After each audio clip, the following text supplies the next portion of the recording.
you, Advocate. On the evening of 15 April 2022, I was home with my son when I received a phone call around 9 o'clock, 2100 hours, multiple phone calls from both normal and over WhatsApp from one Kobus Janse van Rensburg, whom is the owner of Ghost Guard Security situated in Springs, informing me that he had an operation planned for that evening and that he required my assistance in knocking the house of a suspect suspected of a warehouse invasion and robbery in Brakpan, and that he has law enforcement members assisting him. Paragraph 3. I informed him that I am unable to assist as I'm looking after my son, as my wife is at hospital with my younger son who was ill. Eventually, I gave in and he forwarded me via WhatsApp a pin location for a meeting up and operational briefing. This location was shared on a WhatsApp group we, the team that was supposed to apprehend the suspect, used for stock recoveries. The pin location provided by Kobus Janse van Rensburg took me to Sally's village in Brakpan, where some SAPS, EMPD, and private security members waited for us. Upon my arrival, I found Jaco Hanekom, a SAPS informer of ill repute, Viandre Pretorius, a person that frequently presents himself as a SAPS member, Constable John Marie Extian from North East Rand Flying Squad, Constable Zander Fritz, Reservist Constable from SAPS Brakpan, with 2 SAPS Brakpan officers unknown to me. Present were also EMPD officers Kersha Lee Stolz, Aiden McKenzie, Etienne van der Walt from Titan Security, and other members whom I cannot identify. Now, you say after you all arrived at the location to which you were directed, there was a briefing given to you collectively. Can you deal with that briefing? Commissioners, if I may, before the briefing commenced, I did ask Kobus to proceed with me to go and buy cold drinks first before we deploy or brief. When myself and Kobus were alone, as per my statement, we went to the convenience store down the road at a BP in Springs Road. At this stage, I told Kobus I'm uncomfortable with the members present to assist us as they are dangerous. Kobus told me to relax as the intel is solid and that the intel was verified by Jaco Hanekom, which made me more uncomfortable. But we went back to the briefing location at 2nd Road, Springs and Sally's Roads. Springs Road, sorry, my apologies, and Sally's Village. The briefing commenced. Apologies, Witness D. Witness D, before you continue, my apologies. Could you try and move closer, either closer to your computer or pull it towards you? Sometimes you are less audible than when you start. I don't know whether it's because you move away. That's much better, thank you. You may continue. You may continue. No, we heard you, but we hear you better now. You may continue. My apologies again, Advocate. Okay. It's quite an honor. Thank you, Witness C. Shortly after arriving, Kobus and Hanekom briefed the teams and we proceeded to the suspect's location in Crocodile Road, Sally's Village in Brakpan. I was alone in my vehicle, a black marked Guardian Security Ford Ranger, and I proceeded to park opposite the property. That was the target property. Present at the premises was the members mentioned, myself and Constable Extian from Highway or Flying Squad, my apologies, and Aiden McKenzie from EMPD. Proceeded to a garage or outside building, outside or just off the main house. And we proceeded to gain entry to an outside room. We found a couple, a male, female, and a baby, infant baby. Constable Extian identified herself and the reason for our intrusion and started asking them about the suspect and his movements, etc. Shortly after this, we received communication that the main team had located the suspect in the main house. We left the family in the outside room and proceeded to the main house and gained access to the house through the kitchen door. On my way to the main house, I spotted a white 4-ton truck with a specific number plate that had been used in the warehouse robbery, which is the vehicle that led us to this particular address. As I entered the house from the kitchen door, I found Fritz, that is Zander Fritz, Constable Zander Fritz, Viandre Pretorius, Kershaw Lee Stalls, Aiden McKenzie was with us, obviously, Kobus, and some EMPD officers I cannot identify, Jaco Hanekom, Etienne van der Walt, present, and in the two SAPS, unknown SAPS officers from Brakpan. And a unknown male who was reported to be the suspect. The unknown male, when questioned, admitted that he was involved in the invasion and the robbery of the warehouse. He claimed, however, that all he did was transport of the stolen property. The suspect further requested that we not hurt him, as he had 500,000 rand in the house in cash, which he tried to bribe us with, or the officers with. After the suspect mentioned the cash, the two unknown members from Brakpan SAPS and Viandre Pretorius then pushed the man into the second bedroom and closed the door behind them. Everyone else, including myself, searched the rest of the house. In the main bedroom, the EMPD officers, unknown to me, found case dockets where the suspect is identified as a suspect in the particular crime or is otherwise mentioned.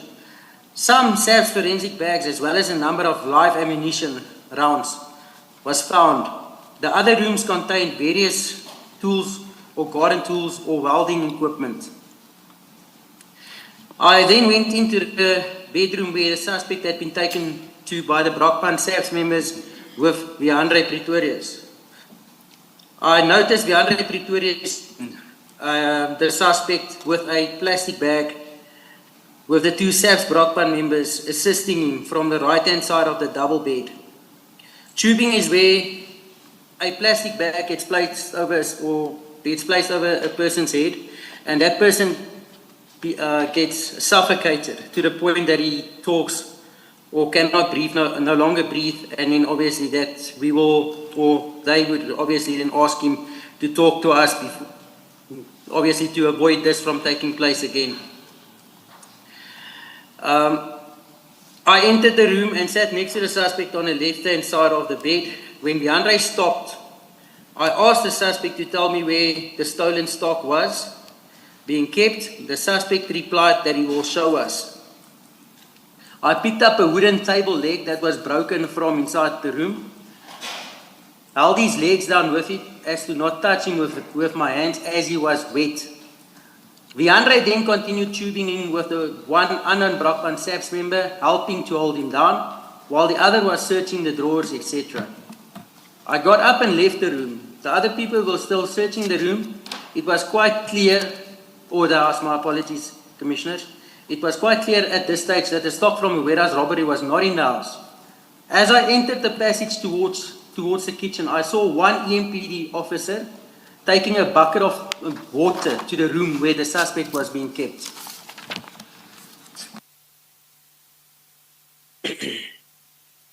In the kitchen, I found Kershaw Lee Stalls searching the cupboards. I walked out of the house and stood on the steps. A short while later, I walked back into the kitchen and found Kershaw Lee on her phone. She ended the call and shouted for everyone to move outside into the yard and went towards the second bedroom.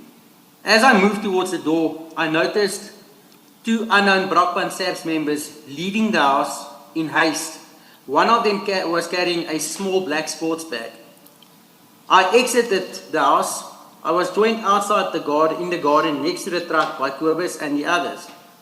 Shortly after this, Viandre and Kershaw Lee joined us. I asked whether a suspect talked, and Viandre responded that he will never ever talk again. A discussion between the law enforcement members then took place as to how to deal with the scene.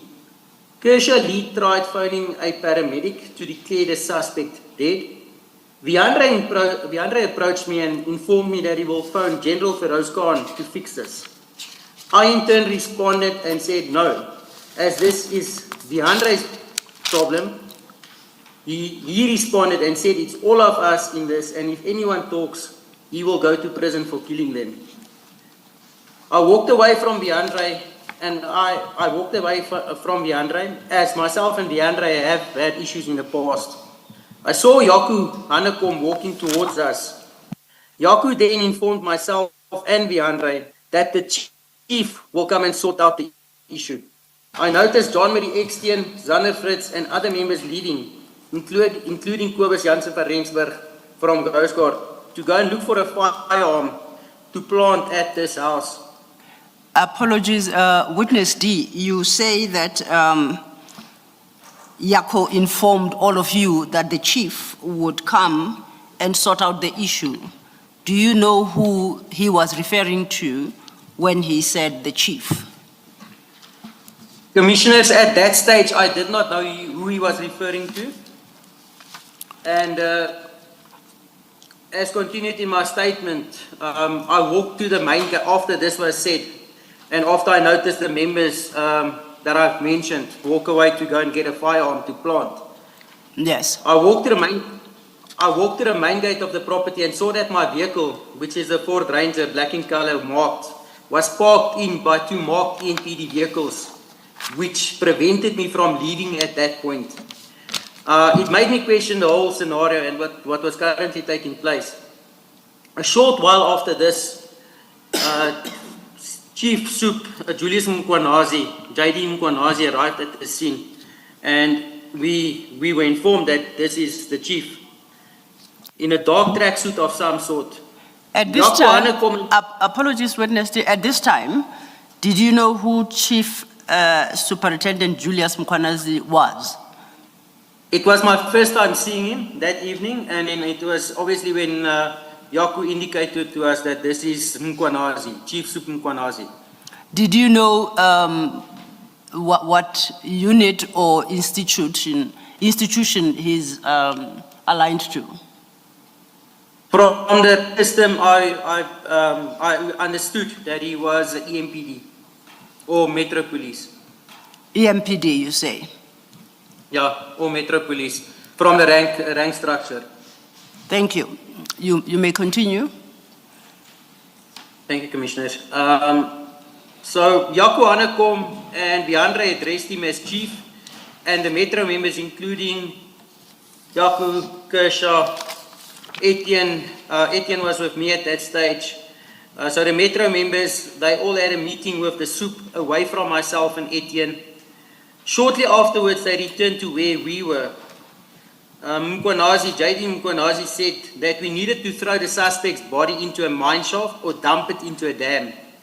As he said this, he looked at me. Deandre then in turn informed me that I must take the body and dump it. They will show me where and that I should relax. Since my vehicle is marked, Deandre said it won't attract any attention. I was directed by Deandre at this stage where to park my bakkie next to the front door. That is as you're coming from the main gate. I was escorted to my vehicle by two EMPD members and told where to park it. Yaku Hanekom essentially broke the gate to allow my vehicle entry into the property.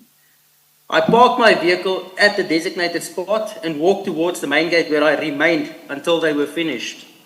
Before you continue, Witness D, apologies, before you continue, you say that when Chief Superintendent Mkwanazi said that the body should be thrown into a mine shaft or dumped into a dam, yes. You make the point of stating that when he said that, he looked at you. What did you interpret that to mean?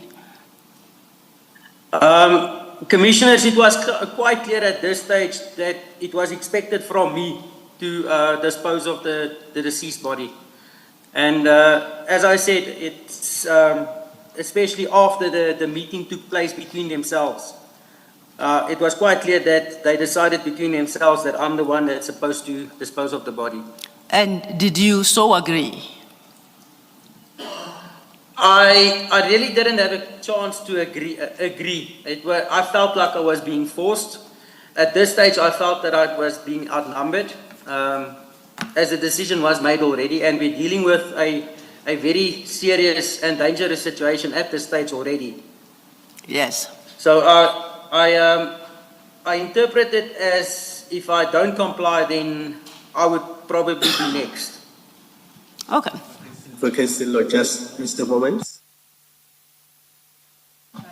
Do I switch on Do the I mic? switch on the? Let's try that. Let's try that. Commissioner, perhaps if you mute on your screen, there might not be a feed. Yes. Is it much better? Witness D, can you hear me? I can hear you, Commissioner. Yes. Up to this point, you referred to the other person as the suspect. Now, for the first Yes. time, you are saying it is the deceased. Can you just confirm for the commission how the deceased died, or how did the suspect die? Because up to this point, you were referring to him as the suspect, and you referred to that procedure that was used to torture him. Then you say now for the first time he's the deceased. So just confirm for us how he died. Commissioners, I cannot attest to how the deceased passed away, as I was not present at that stage in the room. And also, we were not, when Andre and Kershali's stalls came out of the house, we were not informed of how he died. It was merely from what Andre said, which is he will never talk again. We arrived at the conclusion that, or myself arrived at the conclusion that the deceased is in fact deceased and no more. Witness. You, in paragraph 14 of your statement, you said you found Andre Pretorius body tubing the suspect, and then you describe body tubing as a process where a plastic bag is pulled over somebody's head and it is fastened around their neck in an effort to get them to talk. So let's just go back to paragraph 14. When you saw the body tubing taking place, can you confirm that the suspect was alive at that stage? Commissioner, I'm at paragraph 14. I can confirm when I left the room, Yes. the deceased was still alive. And then the next time you saw him, we are now later in your statement, he was already dead and you were being given instruction to dispose of the body.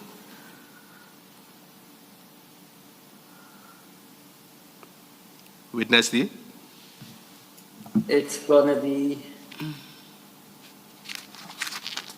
Witness D, paragraph 27. I saw Yaku come and Andre load the deceased. That's the first time that I saw him after the room, where they load the deceased onto my bakkie. Thank you. Witness D, when you saw him loaded onto the bakkie, did you see any physical injuries? Commissioner, at this stage, I was standing at the main gate of the property, which is approximately 10, 15 meters away from where my bakkie was parked, close to the front door. So I could not see any visible injuries. And like I said, I made a point of it, not looking, when I went back to my vehicle, not looking at the deceased. I got into my vehicle, and as indicated, I was instructed to follow EMPD officer Aiden Mackenzie, and Andre followed behind me. So I made no attempt to look at the deceased.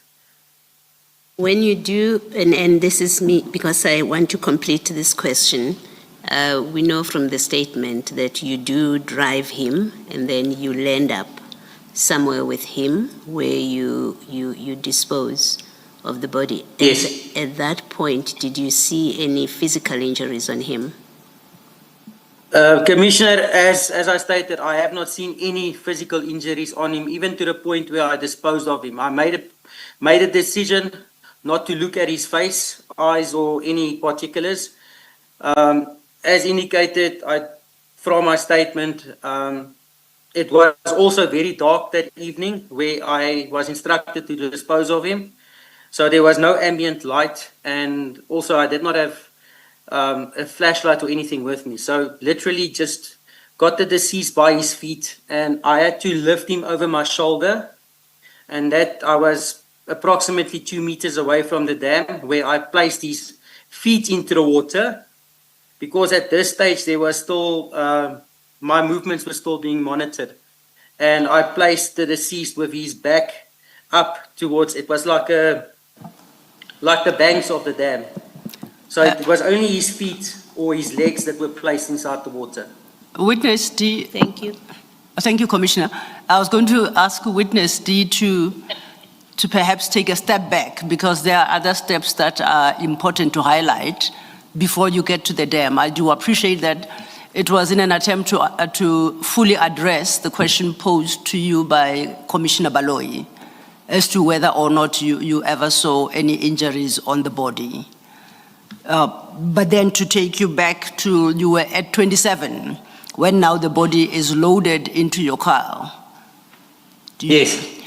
If you could Yes, take I it from there and indicate who loaded the body into the back of your vehicle.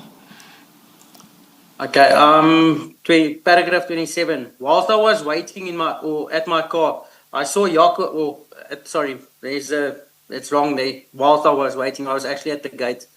I saw Jaco Hannekom and Etienne van der Walt load household items into the vehicles.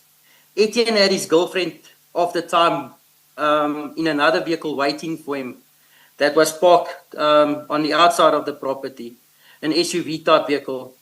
And Hannekom was driving a red maroon Renault Kwid. After taking the household items, Viandre and Hannekom loaded the body onto my Ford Ranger, while Etienne was in and out of the house. I cannot recall who told me that they were cleaning the house. But after this, Mackenzie informed me that I must follow him and that Viandre will follow in a white Ford Ranger behind us. Witness D, before you proceed, please go back to paragraph 27. I understood you want to make a change to the statement. Paragraph Yes. 27 currently reads, whilst I was waiting in my car. You say that is not correct. That is incorrect, Commissioner. How should it read? Please indicate.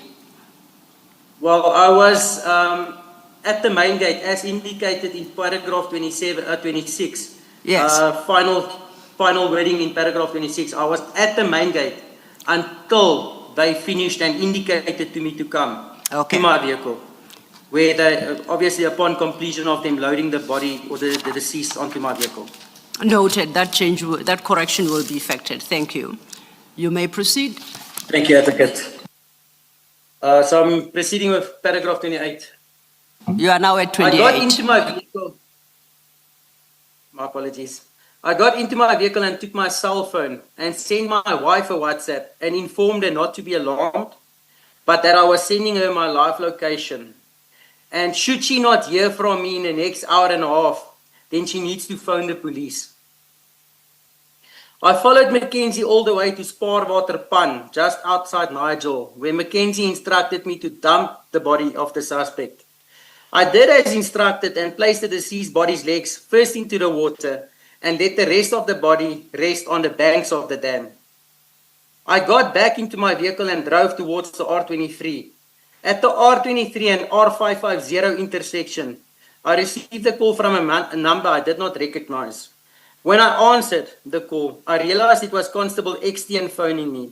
She asked me if it's done, to which I replied yes. She said that I will see them on my way home, just before Carnival, the city, and I ended the call. Shortly after this, I saw SAS vehicles, EMPD vehicles, and a red Renault Kwid. I realized that they were all parked on the side of Tinus de Jonge Road in Brakpan.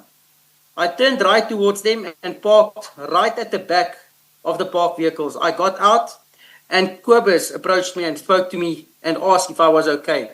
John Mary Extian wanted to know how deep I placed the body in the water, and I replied, on the side next to the bank. She then insisted that I go back to the dam where I dumped the body to check whether the body cannot be seen. I replied that I would not. The rest of them agreed that we should all go home. Zander, Viandre, John Marie and Jaco said they were going for drinks. I found this strange, as Zander had indicated to me earlier in the evening whilst we were in the house, that he was struggling financially. They all said goodbye to each other, and I was the last to drive off, fearing they might shoot at me. I got home the following morning, it was the following day already, and burned my clothes and shoes that I was wearing. I informed my wife that I'm safe. I then had a shower. Thereafter, I tried to sleep, which didn't happen as the events from the previous evening kept me up. Around 9 o'clock, around 7 o'clock in the morning, I started receiving phone calls from Kobus Jansen van Rensburg. The last phone call was around 9, where Kobus asked that we should meet at Wimpy, Dalview, which is also in Brakpan. He assured me that I indicated that I didn't want any issues. He assured me that there would be none. We met at the Wimpy, Dalview, close to 10 o'clock already.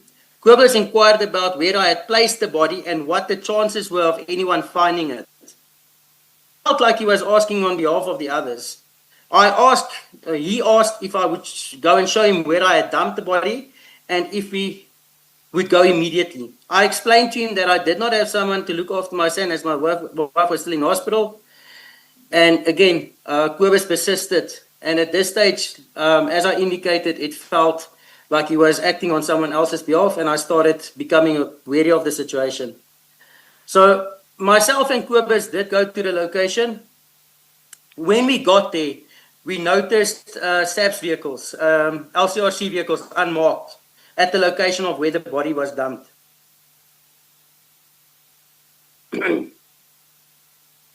At this stage, before this, Kobus had a lot of questions and was talkative.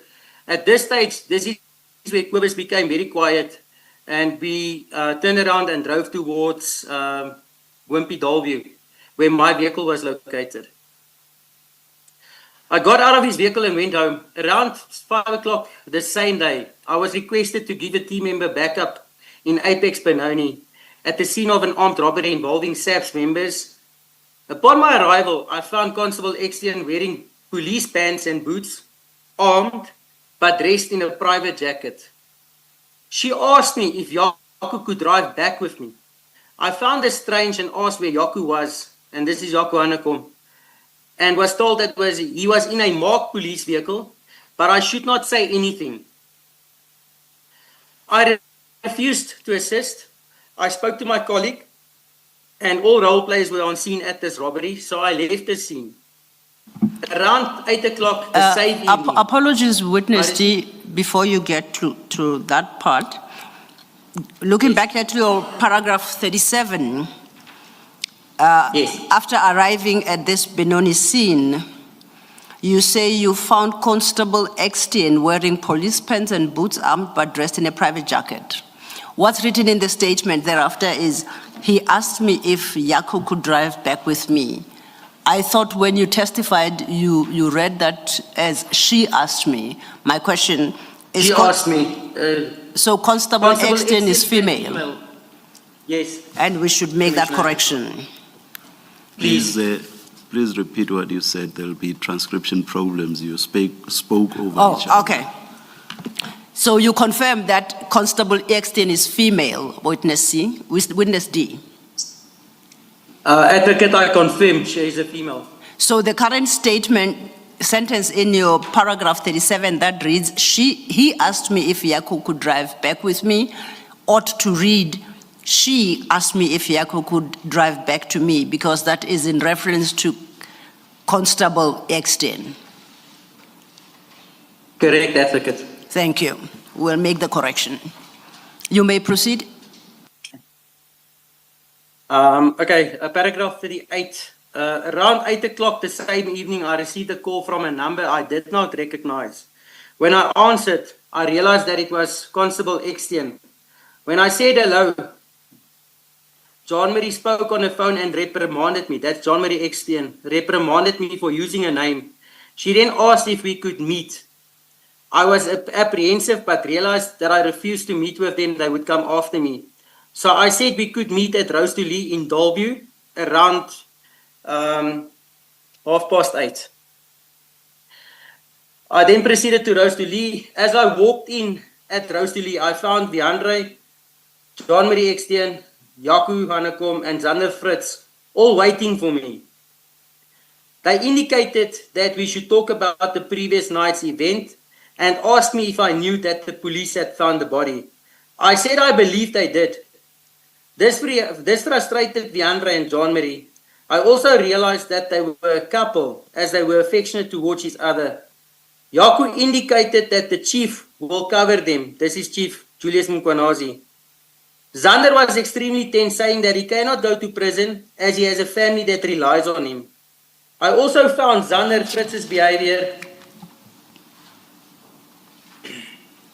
strange, as he was paying for drinks, despite saying repeatedly that he did not have money.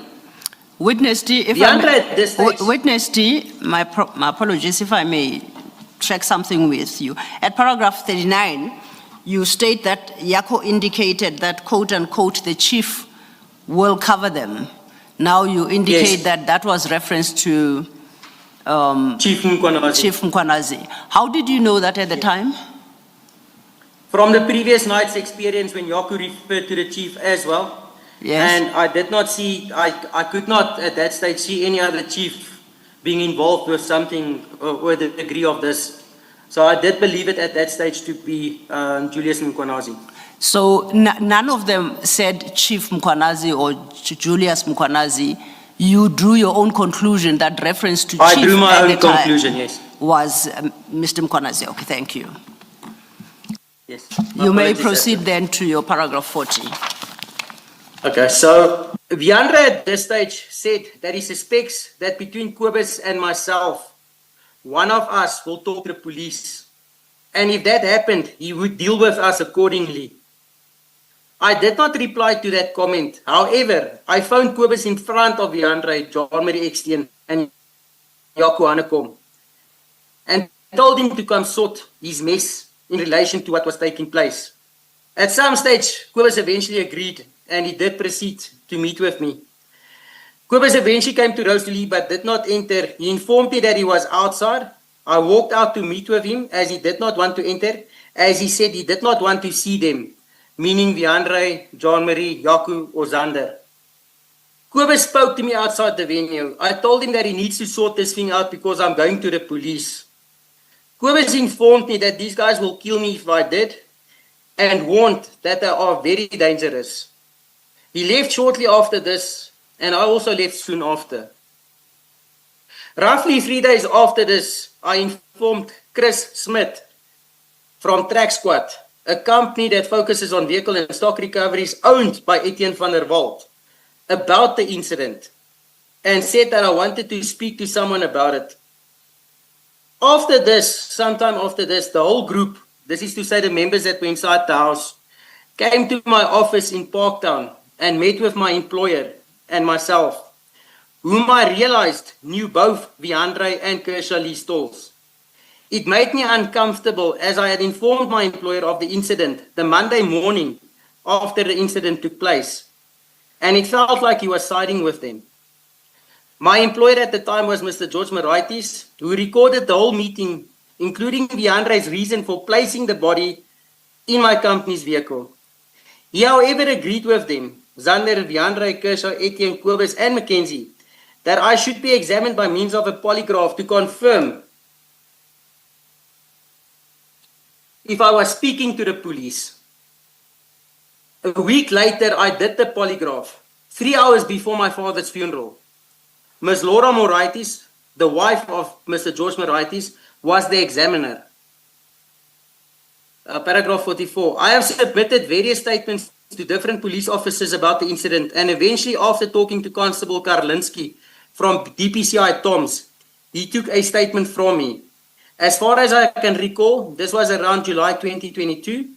There was some movement on the docket in that I was invited for 2 meetings with IPID, where Constable Karlinski took me to meet with the IPID at the Glen Shopping Center, where the initial meeting took place.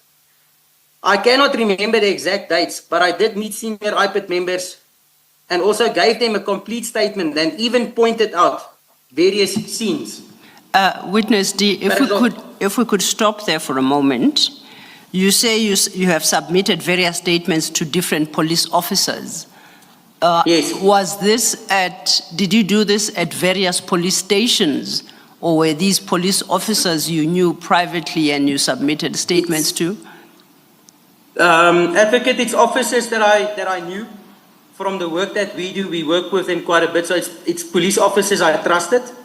And it was quite clear upon me giving the statement that they saw difficulty in prosecution in terms of the members, in terms of the high-ranking member that was involved.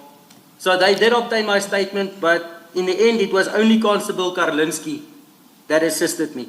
So you are able, if required to identify these police officers that you made statements to? Yes.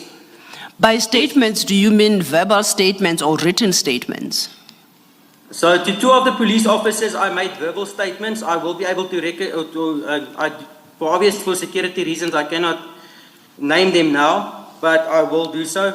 And then there was a Captain de Toy from Springs, Wynand de Toy. He unfortunately got killed in a shooting in February this year. And then there was a warrant officer, Roots, from CI, Crime Intelligence, that I also gave a verbal statement to. Now, did any one of them say to you after you had related the story to them, presumably in the same terms that you are relating it to the Commission today, did any one of them respond in a particular way and say anything to you, and if so, what? They also indicated to me that this group is very dangerous. They also indicated to me that they will try and see where they can go with this statement, because at this stage, most of the community, which is to say police and private sector, knew of the incident. Most of the community knew who was involved with the incident, to a point that even going into a public place, I would meet or see a police officer.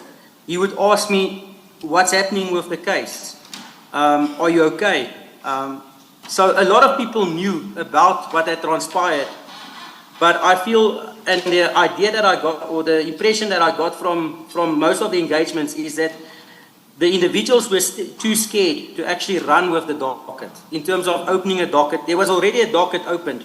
So my statement would have been an add-on, an annexure on the docket.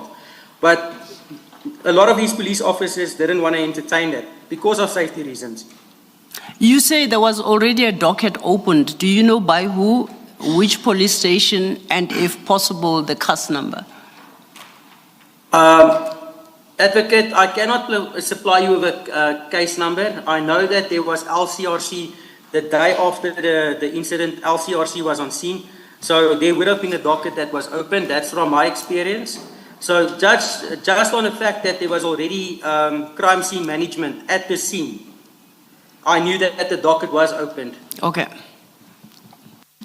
Witness, Yes, Commissioner. these statements that you gave, did I hear you correctly that you mentioned that Dutoit? Did you give him a written statement? I did give Captain de Toy a written statement. At this stage, what had transpired is after he took my statement, Captain de Toy actually started investigating the grouping we mentioned in terms of hijackings, in terms of truck hijackings, blue light hijackings, and stock recoveries. And So I cannot give you any indication as to where that statement ended up. But shortly after, I do know that Captain de Toy and Constable Karlinski spoke. And then I obviously, sometime after that, I did submit a final statement to Constable Karlinski, which I believe is attached to the docket that's currently carried by IPIT. And these other police officers, I think you said Roots and two others that you can't name, those statements which were not written, were they made formally, as in you went to a police station, or you were just chatting to them in a social context? Police stations, in terms of various applications, being in the security industry, there's certain paperwork that we need for, or functions that we need from the police in terms of fingerprints and that. So I did sit with one of the police officers at his office in Boksburg, where we discussed it, and I explained to him verbally what transpired that evening, and he said he'll get back to me. He is no longer a police officer. Warrant Officer Roots from CI, I did speak to him. I furnished him with a verbal statement, and when I spoke to him was actually the day of a copper recovery in Dalmas, which Commissioner Spies alluded to or spoke of, where EMPD members tried to recover a load of copper, where Etienne van der Walt and Chris Smith was present as well. So myself and Warrant Officer Roots followed up information with Kobus Jansen van Rensburg from Coast Guard. And on the way there, that's where I spoke to Warrant Officer Roots in terms of what had transpired in Spaarwater or in Sally's Village. And then we did the recovery on the copper. We got LCRC out. And that's obviously when Kershaw, Lee, and Mackenzie came to a crime scene, wanting to take the crime scene over in terms of managing it, in terms of getting their role players. And we prevented them from taking the crime scene. Captain Hartley of Dalmas assisted us in the crime scene. She actually opened the docket for us. And the recovered copper was submitted back to the client or the complainant through a Form 299. All right, thank you. Thank you, Witness D. Let's get on.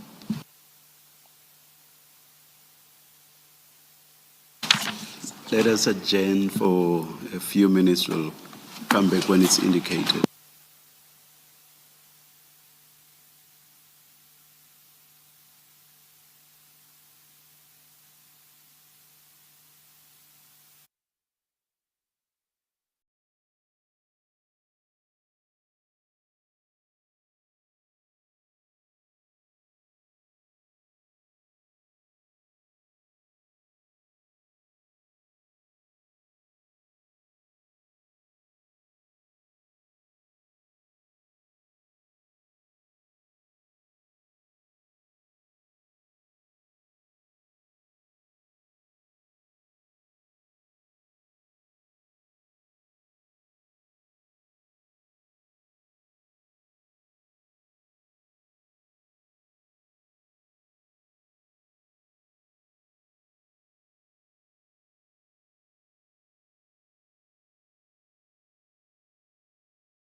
Thank you, Chair.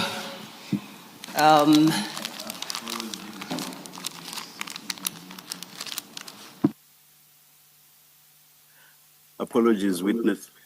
I should be muted. And then that. Apologies, witness D. We had to adjourn. There was a bit of an emergency. Thank you, Chair, and thank you, Witness D. Because we stopped so abruptly, we could very well have interrupted the flow of your evidence. No issues, Advocate. We can proceed.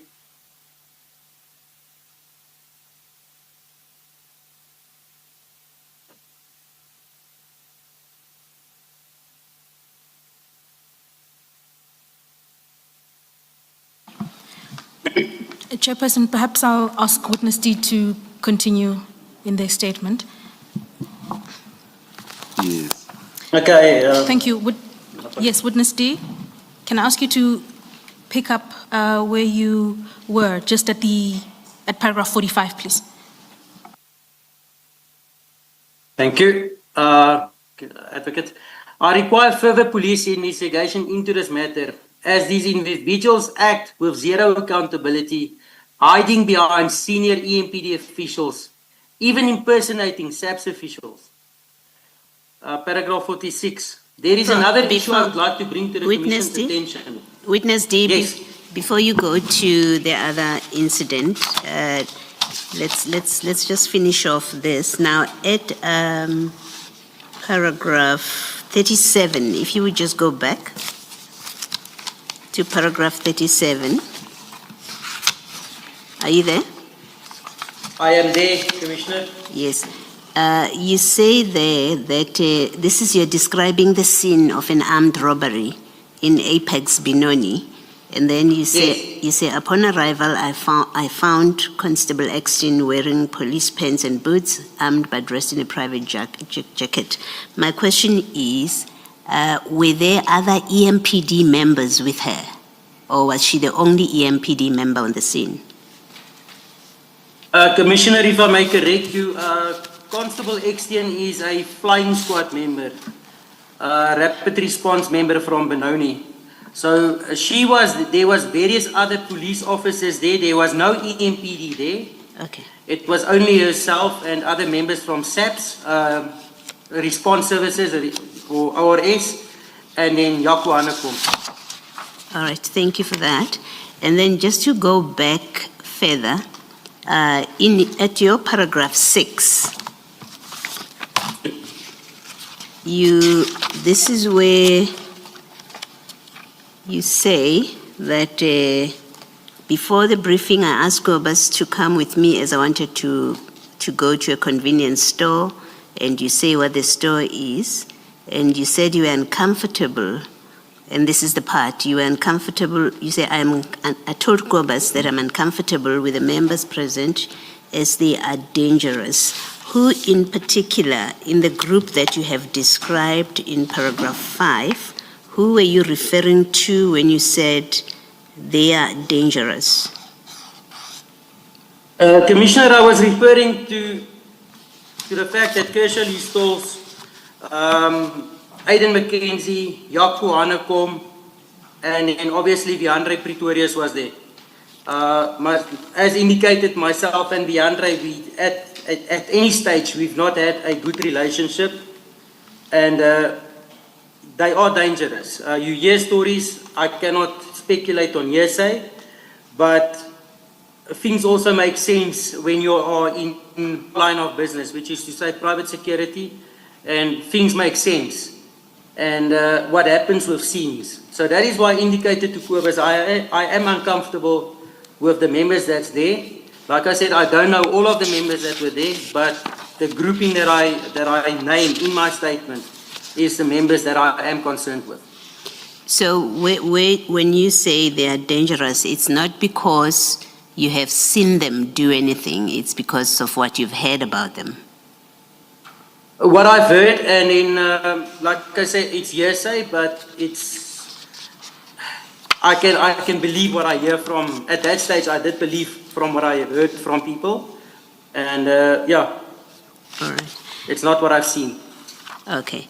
And then in paragraph 13, you say that in this bedroom, you're talking about being in everyone else, including me, search the rest of the house. In the main bedroom, you found case dockets where the suspect Yes. is identified as a suspect in the particular crime or is otherwise mentioned. And then you found some SAPS forensic bags as well as a number of live rounds of ammunition. In your presence, was this person that you describe as the suspect, was he asked where he got these dockets from, the forensic bags and the live rounds of ammunition? He was asked about it, but it was quite clear that the issue of the forensic bags, the issue of the case dockets that was found in the house was not a priority from the members that I've mentioned. As soon as this person mentioned the money, the whole dynamic changed. In my opinion, I feel that we went there for one reason, which is to recover the stock, which is to identify further suspects and possibly arrest them. The moment the deceased mentioned the money, to me it became a robbery. To me it became where the goalpost changed now, and the objective was to get the money, and no longer why we went there in the first place for. Yes. And then so you don't know what happened. Were they left there? Do you know what happened to the dockets? Commissioner, as I indicated later on in my statement, Etienne, Yaku and Viandre cleaned the scene. So I don't know if it was removed. I cannot speculate to that. Yes. And then in paragraph 21, you say Viandre approached me and informed me that he will phone General Feroz Khan to fix this. Did you know Viandre to have a relationship or to be familiar? In fact, let me use the word familiar. To be familiar with General Feroz Khan? Commissioner, I cannot confirm if he's familiar or he has any links to General Feroz Khan. But I also, being in the industry that we are in, we know of General Feroz Khan. And I know that he heads the counterintelligence segment for crime intelligence and in the kidnapping task team. So my motivation for telling Viandre that you cannot phone General Feroz Khan is, it's not his problem. It's no one's problem. It's our problem now. Why involve other people? And that was my issue with it. Do you know why Viandre thought General Feroz Khan could fix this? Whatever he meant with that. I have no idea, Commissioner. Yeah, as I said, I have no idea why he even mentioned him. Yes. Thank you very much. Thank you, Witness D. Thank you, Commissioner. Thank you, Commissioner. Witness D, Advocate. we had now gotten to your paragraph 45, which you had dealt with, and I think we are moving on to paragraph 46. There were other issues. Your paragraph 46 speaks to other issues you wanted to bring to the attention of the Commissioner. Thank you, Advocate.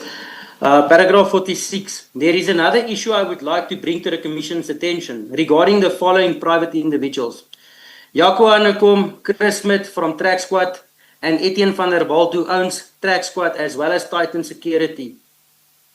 All at some stage had appointment letters from EMPD stating that they form part of a EMPD truck hijacking task team.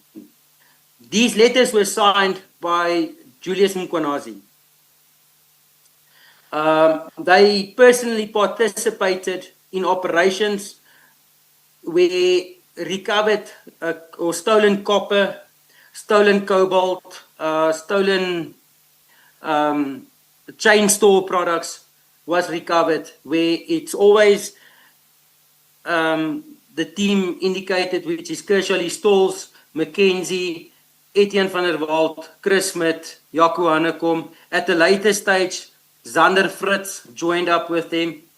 At some stage, even myself, in the beginning, participated in operations where stock was recovered.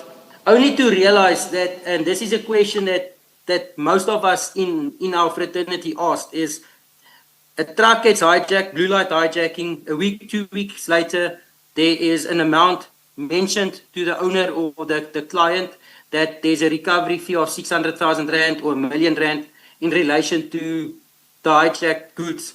Then the stock would be recovered, it would be handed to the client with always a 299 letter from the Metro Police members. At one stage, Chris Smith was having paperwork to say that he's appointed by certain insurance companies to look for the stock, and then stock would be held back until the client pays a recovery fee. So basically extorted. This whole team participated in that.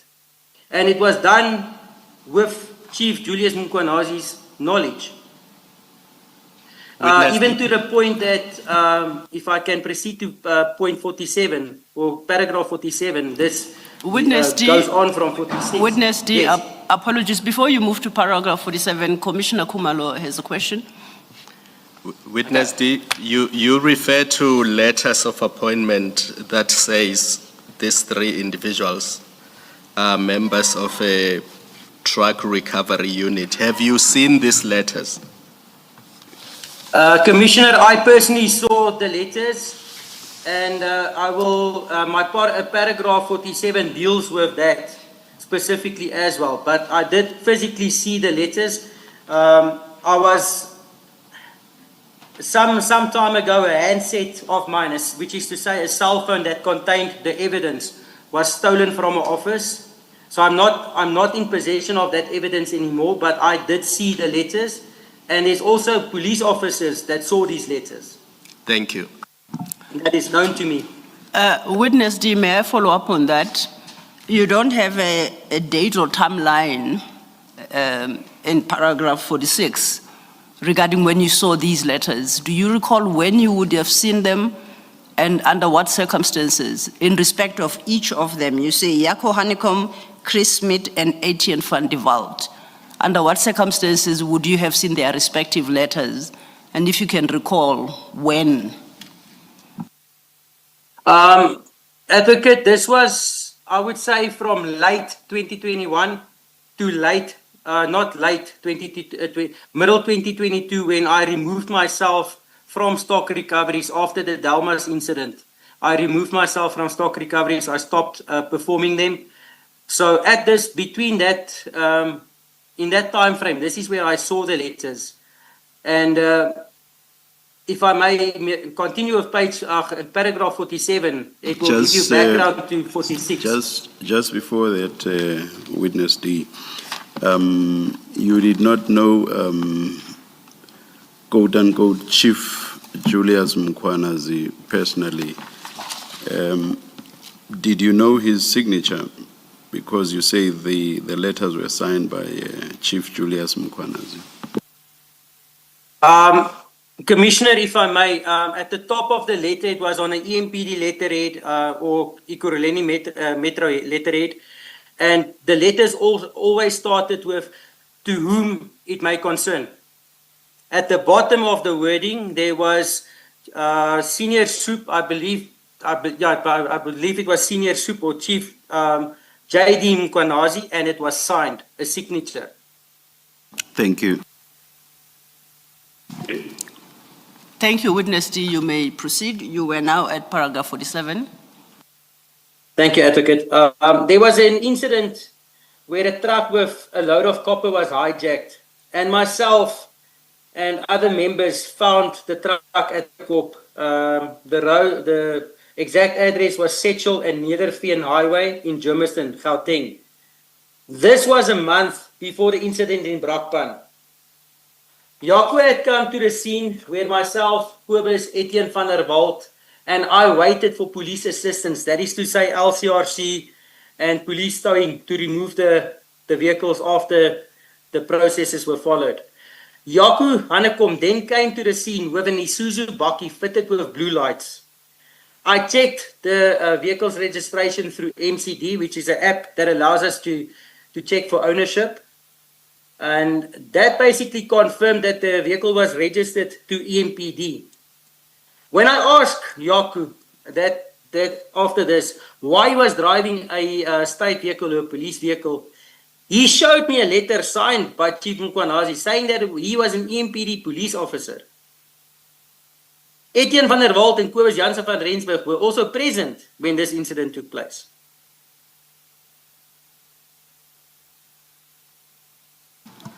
You then